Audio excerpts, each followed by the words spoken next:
readers, and welcome back to my channel. So in today's video I'm going to talk about all the books I want to read in March.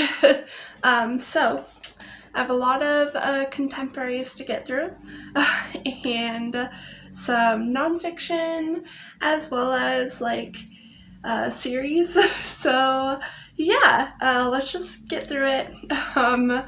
March to me is very springy, so I got my spring dress on. I love this dress. Apologies in advance, my voice is a little bit iffy. I'm still probably a little sick. I don't know if it's sickness or allergies. It's probably a little bit of both, but yeah. Anyways, the first book I want to get through is Before I Fall by Lauren Oliver. This I want to read with my friend Head Over Books, who is on YouTube, as well as a new booktuber and Instagrammer. I believe her name's Elise. I'll just put her both their @ signs in here as well as in the description box too. I'm very excited to buddy read this book with both of them, and yeah, I'm very excited. Samantha Kingston has it all: looks, popularity, the perfect boyfriend. Friday, February 12th should be just another day in her charmed life. Instead, it turns out to be her last. The catch: Samantha still wakes up the next morning, living the last day of her life 7 times during one miraculous week. She will untangle the mystery surrounding her death and discover the true value of everything she is in danger of losing. Sounds very good. I'm very excited to read this. Continuing on, I have 2 Sarah Deason books that I want to get through for my Sarah Deason vlog. So the first is Just Listen. This was on my TBR of February, kind of. Not really, because I just decided to do this vlog midway through February, but yeah, this was on my TBR and did not get through it. So here's the back synopsis. To find the truth, you've got to be willing to hear it. When she's modeling, Annabelle is a picture of perfection, but her real life is far from perfect. Fortunately, she's got Owen. He's intense music obsessed and dedicated to always telling the truth. Most of all, he's determined to make Annabelle happy. So that sounds very interesting. Then I have What Happened to Goodbye by Sarah Deason. A new day, a new place, a new life. In the past few years, McLean has pretended to be so many different people that she hardly remembers who she really is anymore. The adorable guy next door might be able to help her figure it out, but is she ready for it?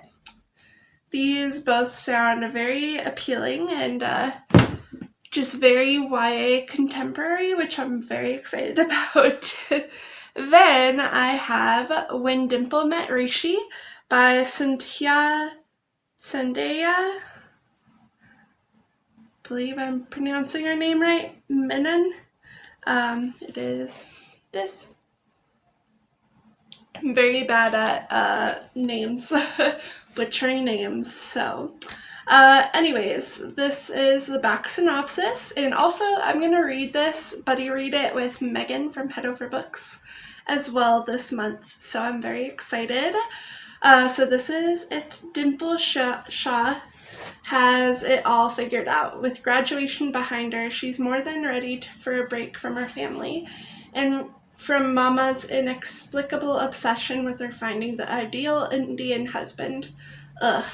Dimple knows they must respect her principles on some level, though. If they truly believe she needed a husband right now, they wouldn't have paid for her to attend a summer program for aspiring web dwellers, right? Or developers. Rishi Patel is a hopeless romantic, so when his parents tell him that he had in his future wife will be attending the same summer program, wherein he'll have to woo her, he's totally on board because, as silly as it sounds to most people in his life, Rishi wants to be arranged, believes in the power of tradition, stability, and being a part of something much bigger than himself. The Shahs and Patels didn't mean to start turning the wheels on this suggested arrangement so early in their children's lives. But when they noticed they both gravitated towards the same summer program, they figured, why not? Dimple and Rishi may think they have each other's figured out, but when opposites clash, love works hard to prove itself in the most unexpected ways. So I'm very excited to read this. Sounds very interesting. Then moving on, I have Becoming by Micheal Obama. Actually, both When Dimple Met Rishi and Becoming are part of my TBR cart, kind of. So it's like including my newer books that I purchased, as well as my actual 2023 TBR, and I have them all wrapped up in wrapping paper, and on Instagram I let you guys choose a number and I open the book corresponding to the number. So so I'm very excited. This one and When Dimple Met Rishi were a part of it. So Becoming by Micheal Obama is like her memoir, I think. So here is the back synopsis. When she was a little girl, Michelle Robinson's world was the south side of Chicago, where she and her brother Craig shared a bedroom in their family's upstairs apartment and played catch in the park. And when her parents, Fraser and Marion Robinson, raised her to be outspoken and unafraid.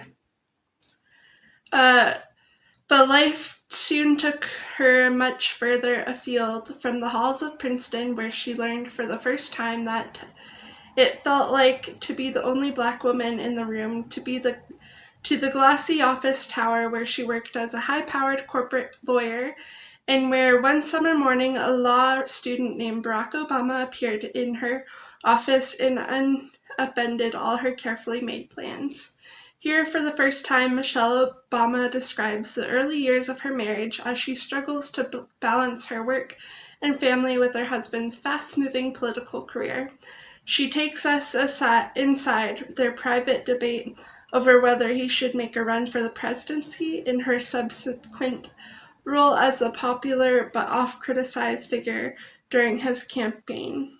Narrating with grace, good humor, and uncommon candor, she provides a vivid behind-the-scenes account of her family's history-making launch into the global limelight, as well as their life inside the White House over 8 momentous years, as she comes to know her country and her country comes to know her.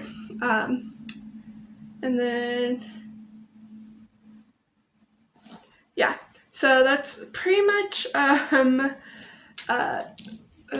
Okay. I'm very excited to read this. This has been on my watch list, kind of looking for it at the thrift stores for a while, and I actually found it, so I'm very excited to read it.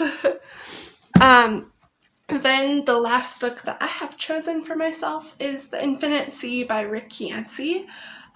This one is the second book in the the Fifth Wave series, so we'll not be reading the back synopsis, but this one was on my TBR for February, and I haven't gotten to it until right now, so very excited to read it.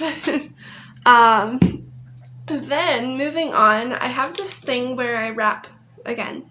I guess this year I have an obsession with wrapping paper because I wrapped not only my TBR and all the books that are new to me, I also wrapped a couple books that were randomly number generated off my bookshelves and wrapped, and they have corresponding numbers for each month. So this one is the third one, which is the March one. So I will be opening these on camera so you can see my genuine reactions.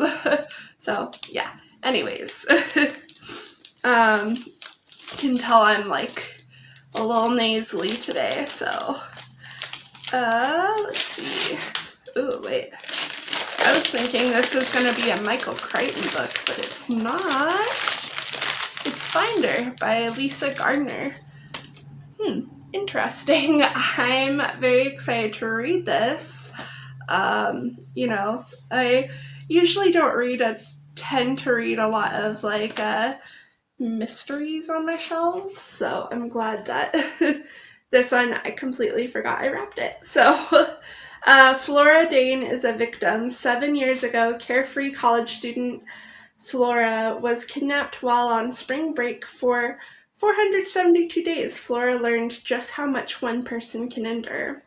Flora Dane is a survivor, miraculously alive after her ordeal. Flora has spent the past 5 years reacquainting herself with the rhythms of normal life, working with her FBI victim advocate, Samuel Keynes. She has a mother who's never stopped loving her, a brother who is scared of the person she's become, and a bedroom wall covered with photos of other girls who've never made it home. Flora Dane is reckless. Or is she?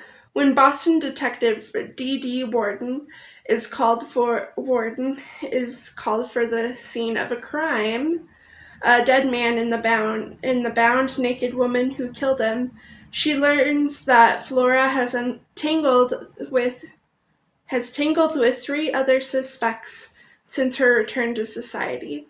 Is Flora a victim or a vigilante? With her first-hand knowledge of criminal behavior, could she hold the key to rescuing a missing college student whose abduction has rocked Boston? When Flora herself disappears, Dee Dee realizes a far more sinister predator is out there, one who's determined that this time Flora Dane will never escape. And now it is up to D.D. Warden to find her. That sounds so good. I'm honestly so excited to read this. Wow, okay. I'm not just saying that. Damn. Anyways, that is all the books that I'm planning on reading in March. Let me know in the comments down below what you plan on reading, and if you've read any of the books that I'm planning on reading, comment down below. But without further ado, I'll let you guys go. Thank you so much for watching, and I hope you guys have a good day. Bye.